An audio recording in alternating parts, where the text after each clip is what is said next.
ہم اس ملک کو تمہارے رحم و کرم پر نہیں چھوڑ سکتے۔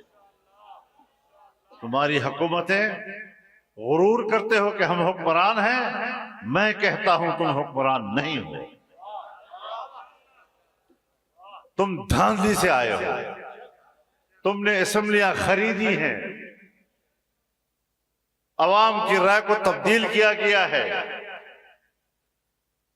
جب آپ کے ہاتھ پر عوام کی بیعت ہی نہیں، حضرت والد صاحب رحمہ اللہ فرمایا کرتے تھے ووٹ بیعت ہے،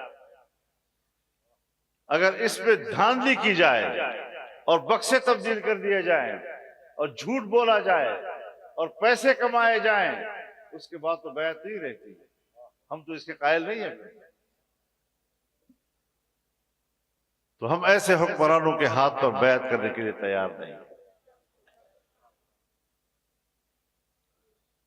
ایسے حکمرانوں کے ساتھ پھر جھیڑو آپ۔ نعرہ تکبیر! آج جمعیت قدم بڑھاؤ!